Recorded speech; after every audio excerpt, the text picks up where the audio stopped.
Voilà, donc je reprends la progression de ces pensées atypiques, voilà, qui sont liées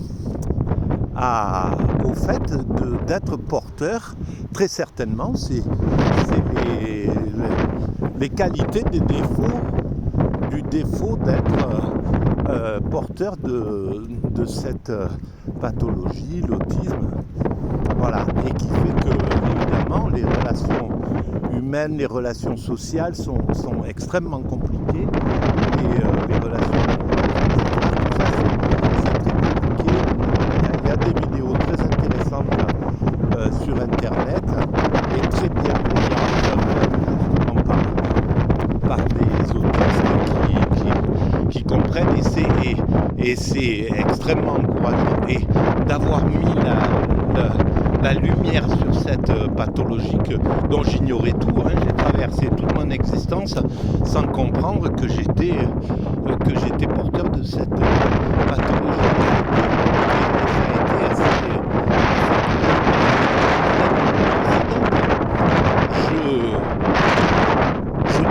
Je demande la vision atypique liée justement à cet autisme. Pourquoi je vois l'humanité d'une autre manière? Pourquoi j'ai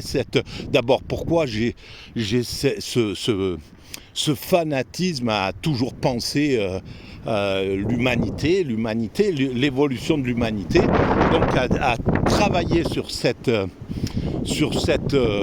idée, sur cette phrase que j'ai découverte, que j'ai imaginée il y a 23 ans aujourd'hui.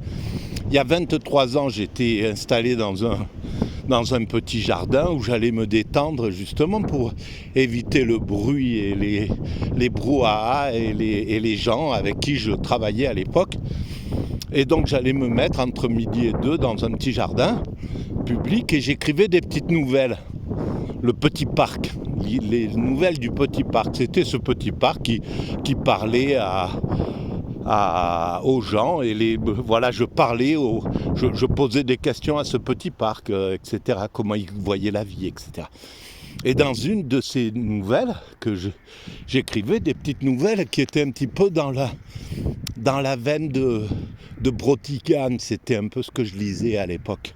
Brotigan, Fante, Carver, etc. Voilà, c'était un petit peu dans cette vision.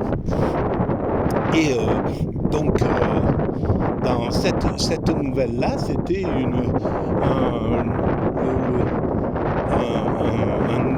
élève qui parlait, un élève en philosophie qui parlait avec un professeur, c'était un peu ça.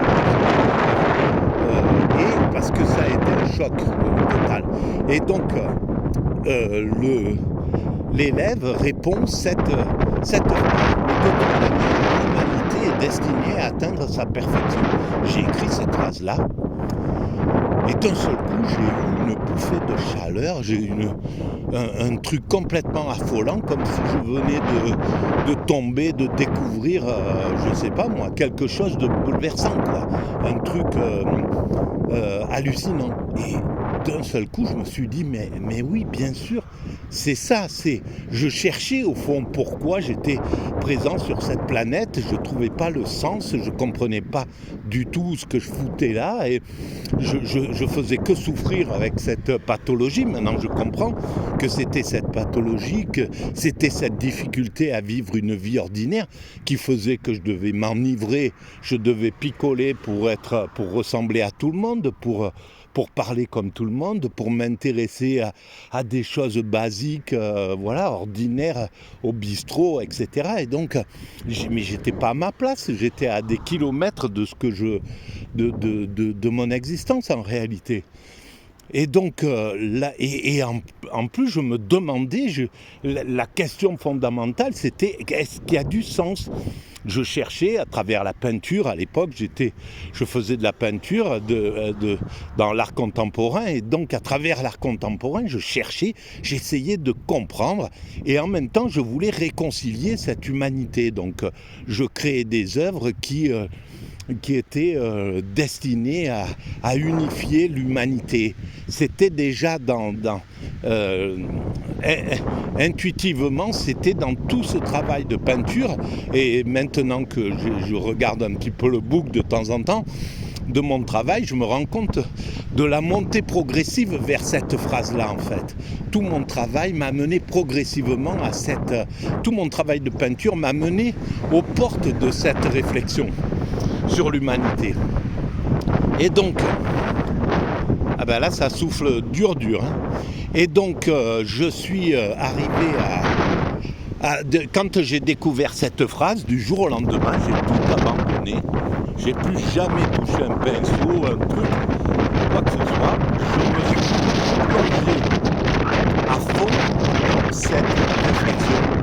J'ai cherché à comprendre si c'était vrai, voilà. Et ça fait aussi partie du système Asperger, du système autistique. C'est-à-dire qu'on veut comprendre, et tant qu'on n'a pas compris, tant qu'on n'a pas éclairé tous les pans du truc, on rentre, on est, voilà, c'est un toc, comme on peut se balancer sur une chaise, enfin, on rentre en fascination et en désir d'explication. Et donc, cette œuvre, je vais repartir parce que je préfère avoir le vent dans le dos, là, parce que j'en ai marre de l'affronter de face. Et donc cette œuvre, elle correspondait exactement, maintenant je le vois aujourd'hui, c'est aujourd'hui que je prends conscience que je n'aurais jamais pu créer la mécanique universelle sans les maltraitances de mon enfance d'abord, premièrement, ensuite sans ce passé autistique que je ne comprenais pas et donc qui me posait un problème majeur avec les relations, et puis je me sentais complètement à part de cette humanité, j'en profitais pas du tout, j'y trouvais, j'avais pas les codes pour vivre des relations intéressantes. Voilà, c'était extrêmement compliqué. J'étais une sorte de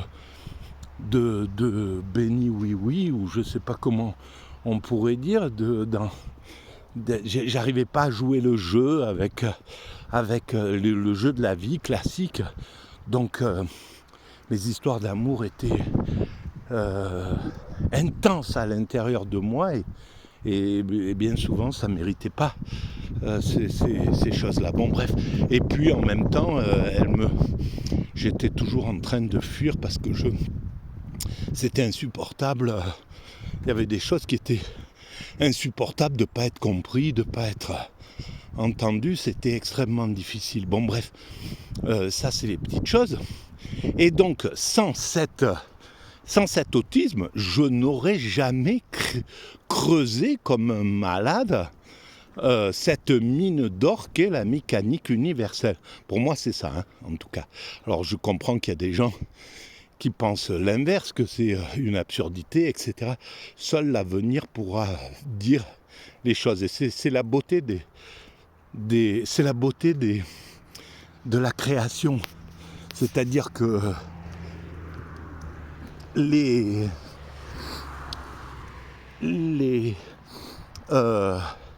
Arlésiens qui se moquaient de Van Gogh quand il partait avec son sac à dos, ses trucs, sans parler à personne, pour aller peindre sous la tempête d'ailleurs parfois, etc. Et qui disait regarde l'autre fou, l'autre taberlot, l'autre idiot, etc. Ils n'ont pas vu malheureusement, parce que ça prend du temps pour révéler certaines choses, et donc c'est 100 ans plus tard ou un peu moins que l'humanité a pris conscience de l'importance de son travail. Bon, bref, voilà. Alors donc ce travail-là, pour l'instant, on peut le juger inintéressant, On peut le juger idiot, on peut le juger... on peut penser qu'il n'aurait aucune importance dans la réflexion philosophique future, mais on peut aussi peut-être imaginer que c'est au final, non, il aura son importance et seul l'avenir le dira. Voilà, en tout cas, le fait de creuser comme un fou cette théorie, le fait de me coucher avec l'envie de vite me lever pour travailler, le fait d'y passer 5-6 heures, 7 heures, et au tout début c'était 14 heures, voilà, donc d'y consacrer mon existence, c'est lié à cet autisme. Et donc cet autisme a une importance, et ce handicap, si je suis considéré, si ça se révèle, je serai considéré comme handicapé, très certainement. Mais c'est pas...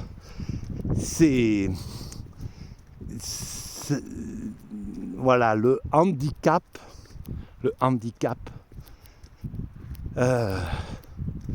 a du sens dans l'histoire de l'humanité, dans notre évolution. Et je pense que les Moïse, les Jésus, les Bouddha, les Mahomet